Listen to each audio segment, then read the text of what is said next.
Afternoon, Chris. Welcome to November. How are you keeping? Yeah, very well, thanks. Very well. Yeah, welcome to November. My goodness, 11th month of the year just starting, which is really good. It's been a kind of intriguing, worrisome, but kind of thoughtful year at many levels. But yes, we are nearly towards the end. Yeah, absolutely. And let's quickly reflect then on the last month. So October has certainly continued the theme of volatility and a lot of things for investors and investment managers to digest and worry about, and challenges clearly remain. But overall, the month of October saw some positive gains for clients overall. That's right. And for once, it wasn't just in equity markets. Equity markets were positive in the UK, which was good. That was a little bit of a difference with some of the previous months, but something that we've seen plenty of times over the last 5 or 10 years, of course. But it wasn't just equities. Bond markets were better. Obviously, bond markets suddenly became a huge focus of everybody over recent weeks. Everyone learning that the 10-year UK government bond is rather important for things like your mortgage costs and what the politicians think and can do and everything else. So fortunately, bond yields have gone down. And that's despite the fact that the Bank of England, I am absolutely sure, will be raising interest rates, sadly, once again tomorrow as we speak. So despite that, bond yields have gone down, which means that's good. But also the pound has gone up as well. And once again, it shows that confidence is an important but also a funny thing in investment markets. And when we think about some of the political uncertainties and everything else, here specifically in the UK, let alone the rest of the world, when you've got a little bit of clarity or less fear, suddenly you can get some forward progress in things such as the UK equity markets, bonds, or the pound. So it's been a workable year, a workable month, I should say, for investors. Still a challenging year for most investors, but as I keep on saying, it's not impossible, it's not unknown. Unfortunately, as investors, we get good times and bad times, but the important news is always to remain in the game. And that's the important thing for any investor, be it if you're managing pension fund money or have other investment concerns and requirements. Staying in the investment game always matters a lot more. Yeah, absolutely. It's a good point, isn't it? Keeping that objective, that long-term goal in the forefront of your mind rather than the short-term noise that we have to digest. But you touched on something there, Chris, which we can't ignore, which is political uncertainty. And it's November and we're on our third Prime Minister. What does that mean for investors?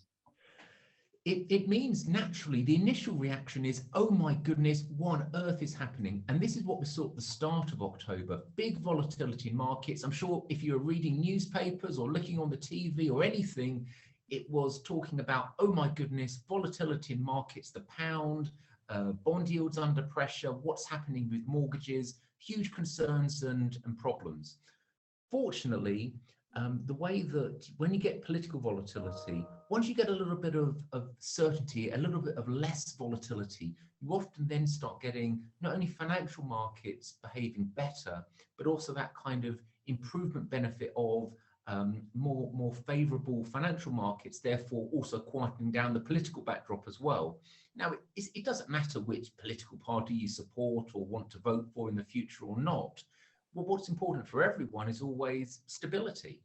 And I'm sure that the average mortgage holder or the average person thinking about their job or what cost of living might be, or whether they can enjoy a good Christmas coming up or not, they want that stability. And fortunately, that has materially improved over recent weeks. Now, the really good thing about that is that when we think about prospects for 2023 and beyond, it gives us now once again some capability for the politicians to actually earn their money and actually give us a backdrop which is workable. And I say it doesn't really matter which political party you support. What matters a lot more is stability and a backdrop which we can all actually work in as investors, as workers, as anyone in the middle, really. And we've had some improvement in that in recent weeks, thank goodness. Do I see further challenges coming up? Of course, there's lots of potential issues out there. We've got a very big budgetary meeting or event coming up on the 17th of November, the autumn budget, as they call it. That's going to be very interesting. But it's not impossible. And as we've talked about before, the glass is always half full. The world is never an impossible place. There's always challenges, but there's ways that you can find yourself out of those problems. And as investors, the good news is the stock markets, the financial markets, they always look forward. They're always trying to anticipate what is happening over the next 6 months or 12 months or 18 months. Fortunately, some of the big concerns of early October we've moved away from, thank goodness. Now the trick is, can we now move into a better 2023 at all levels? Is that possible? Which I think it is. But is it going to be flawlessly wonderful out there? Of course not. There's always going to be some issues. But at least we're away from that sort of period of, oh my goodness, you know, the backdrop for the UK economy is going to be terrible, and everything with it. So thankfully, I think the world is getting better, particularly from a UK investor's viewpoint, which can only be a good thing. Yeah, no, thanks, Chris. Something else just to touch on then. So we've been talking about this for a number of months now, and certainly the factors increased because we've seen interest rates rise, which is what I'm getting at is around house prices. So we've started to see early indications now from the leading lenders in the UK that house prices have started to cool off. Can you see that trend continue into 2023 then? Because for me, as an advisor and also as an investor, I see that as one of the asset classes that will really struggle next year, I think, because of what we've seen. Indeed. I think the common perception that house prices could fall around about 10% from some of the highs from earlier this year is about right. Now, when we think about house prices, we've talked before about the fact that a home is a place to live, not a place to just invest into or related factors. We've all been spoiled, as any homeowners have been, over the last 20, 30, 40 years by generally rising house prices. We're clearly moving towards a period when it's going to be a lot more negligible. And as we've talked about, unfortunately, the initial view will be that house prices will go down. So whilst we've had some broader economic and stock market volatility over recent quarters, house prices have continued to go up. But I think that's going to be reversed over the next 6 to 12 months. We'll have a great opportunity for investment markets outside of housing and property to move forward, to show some of the benefits from lower bond yields and lower mortgage rates and things like that. But the housing market, by contrast, will be playing a bit of negative catch-up and will struggle. Is that a bad thing? Well, for anybody who already owns a house or has owned the house for 5 or 10 or 15 years, you're probably going to be quite relaxed about it, because even though mortgage rates have been firmer, you only need to be a little bit old to understand that mortgage rates historically have gone a lot higher than this in times well known before 2007.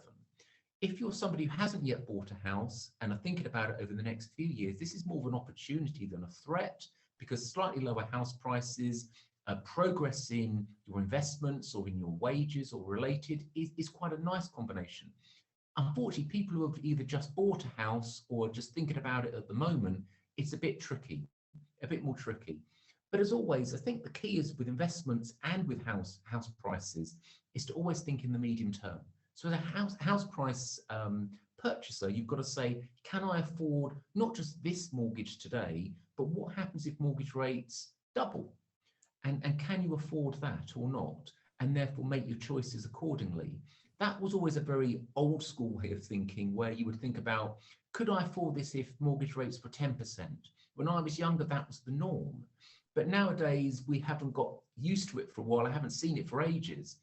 But if you think a little bit more old school and say, well, can I afford it even if mortgage rates are a bit firmer, because the Bank of England puts interest rates up and we're worried a little bit about inflation, and that means conditions are a little bit different, then maybe you can work out whether you really can afford that nice house, that big house, or whether you need to be a bit more prudent, maybe look at a flat or a smaller house, but still have all of those optimistic aspects of owning your own property, which is still a good investment for people over time, and still also, from a personal perspective, a nice thing to do, a good thing to be putting your money into, of course, to live a full life and related. So a tricky housing market out there, no doubt, different from much of the last 10, 15 years, but a not impossible backdrop again for anybody thinking medium term about such matters and saying, can I do this or not?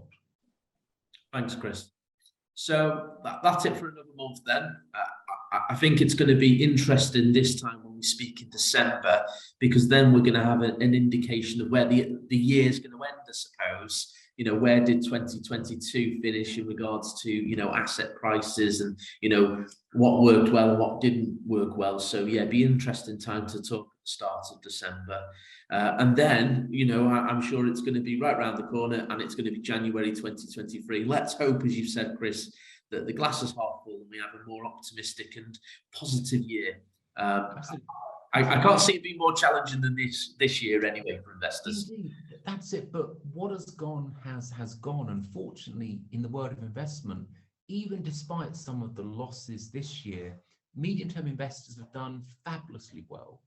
And actually, when you think about it over the next few years, because the glass is always half full, you've still got opportunities as an investor over the rest of the 2020s. So I'd be more worried again if everything was doing wonderfully all of the time, because as we all know, that's not the way life is. Sometimes it's a bit tricky, but as long as it's more optimistic than not, more than 50% of the time, the glass is always half full. And believe me, it always is. Brilliant. Thanks, Chris. I'll see you next month. No problem. See you then.